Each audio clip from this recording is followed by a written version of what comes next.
ये होता है डायरेक्ट सेलिंग, जो कि अगर वहाँ पे बीच के अंदर प्रोड्यूसर जो कंपनी ने बनाया, उसके बाद कंपनी को बनाने के बाद ये जो माल जाता है वो सब बिचौलिए के 4 बिचौलिए आते हैं। हमारा रिटेलर भी हो गया, होलसेलर भी हो गया, डिस्ट्रीब्यूटर भी हो गया, ये सारे के सारे। अब उसमें 45% होता है, 45% वो खुद रख लेते हैं, ठीक है। और उसके अंदर कंपनी चलो ठीक बना रही है, लेकिन क्या पता बिचौलिए जो हैं वो अपना मुनाफा करने के लिए, ठीक है, उसमें ठीक है। आप भरोसा कर कंपनी भरोसा रख रहे हो, कंपनी पे भरोसा कर रहे हो, उस प्रोडक्ट पे नहीं कर रहे हो, कंपनी पे भरोसा करके आप यूज करो, कोलगेट यूज करो, सभी चीजें यूज कर रहे हो, ठीक है। लेकिन बिचौलिए ने अगर हरकत खराब कर दी तो क्या करोगे? अभी पेट्रोल ही मिक्स हो रहा है, आपने देखा है, ठीक है। तो प्रोडक्ट क्या चीज़ है, कोलगेट क्या चीज़ है, मसाला क्या चीज़ है, सब हो सकता है। कंपनी को भरोसा करो, कंपनी को दोष नहीं दे सकते, लेकिन आम आदमी किसको दोष देता है? कंपनी को देता है, ठीक है। लेकिन कंपनी क्या करे, बीच में बिचौलिए है ना, ऊपर से 45% खा भी रहे हैं, 50% का खा भी रहे हैं, ऊपर से सामान इम्पोर्ट करता है। वहाँ तो डायरेक्ट सेलिंग क्या करता है, तो सब को छोड़ करके सब चीज़ को लॉन्च करके डायरेक्टली वो पेड़ आपके पास घटता है और आपको प्रोडक्ट डायरेक्ट करता है। जो हमारी कंपनी है मतलब 7 समुंदर पार करके हमारे पास आ रही है, तो सोचिए कंपनी अगर 7 समुंदर पार करके आपके पास आ रही है, खुद 7 समुंदर पार करके, तो आप क्यों ना देख रहे हो, ठीक है।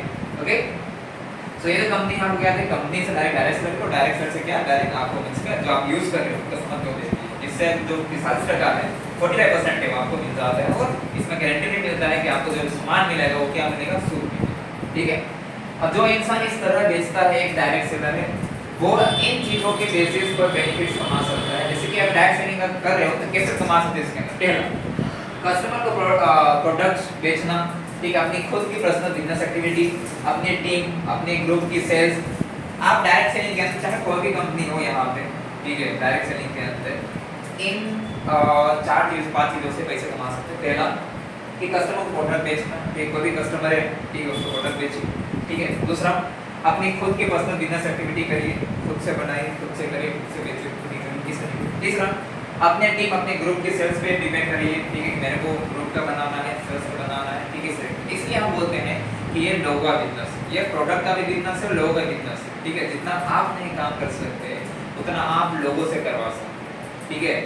कुछ फेरफार नहीं है, डायरेक्ट सेलिंग जो है वो सीरियसली रिलायंस की तरह ही है। रिलायंस के अंदर आप गर्व से जाते हो कि मैं रिलायंस में जा रही हूँ, उसका नाम, उस कंपनी का नाम है। आप जब भी जा रहे हो उसके अंदर तो 25, 45, 45 रुपए दे रहे हैं आपको, लेकिन काम भी जितना करवा रहे हैं, ठीक है। 8 घंटे करवा रहे हैं, लेकिन काम तो बहुत ज़्यादा है ना आपके लिए, ठीक है। तो अभी सेम वही है, हम इसमें वही में वही कर रहे थे, इसमें वही कर, ठीक है। उसमें डिग्री मांग रही, इसमें नहीं मांग रहे। शेयर अगर आप कर रहे हो, वो भी शेयर मार्केट कर रहा है, मैंने शेयर मार्केट भी यही है, ठीक है। शेयर मार्केट क्या देता है आपको? 2%, 3%, 4%, 6%, 8%, 10%, 12%, 15%। यहाँ पे 7% मिलेगा आपको।